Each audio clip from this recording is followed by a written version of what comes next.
Na tradicionalnom prijemu za zaposlene gradištanskih ustanova koji su u protekloj godini ostvarili izuzetne rezultate u radu i njihove direktore, odnosno komandira Dragan Milić, predsjednik opštine, i Vladimir Štrbac, predsjednik Skupštine opštine, uručili su predloženim radnicima prigodne nagrade. Prijemu su prisustvovali i zamenici predsjednika, načelnica opštinske uprave i rukovodilac odeljenja za društvene delatnosti i zajedničke poslove. Čestitajući nagrađenima na ostvarenim rezultatima, predsjednik opštine naglasio da ima mnogo stvari na koje može da bude ponosan. Zaista se ponosim našom prosvetom, prosvetnim ustanovama, našim vatrogasnim ekipama, jer vi radite jedan odgovoran posao. Vaši rezultati svake godine pokazuju kakav je kvalitet tog posla.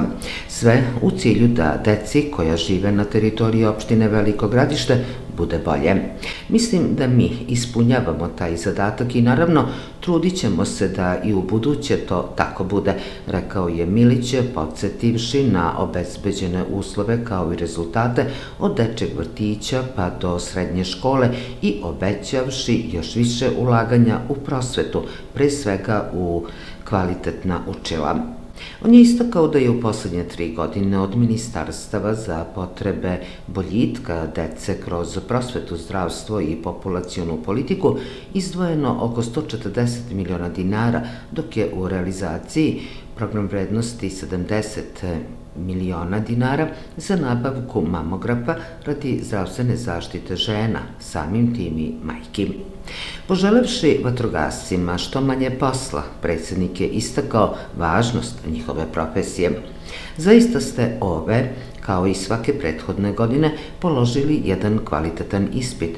Imali smo požar na deponiji i bila je sušna godina, uvek ste se odazivali i imamo jako dobru saradnju, rekao je, dodavši da su veliki broj intervencija gradištanski vatrogasci imali i u susednim opštinama, uz očekivanje da će se ubrzo preseliti u nove prostorije, gde će imati bolje uslove za još kvalitetniji rad.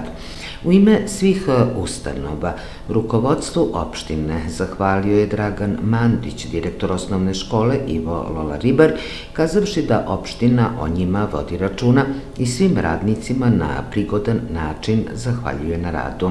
Podsjećamo, vatrogasno-spasilačke jedinice obeležavaju 7. novembar kao svoj dan, kada je 1834. godine tadašnji ministar unutrašnjih poslova po naredbi kneza Miloša Obrenovića potpisao uredbu o gašenju požara. Kao dan prosvetnih radnika u Srbiji obeležava se 8. novembar, odnosno Mitrovdan, dan rođenja reformatora srpskog jezika Vuka Karadžića.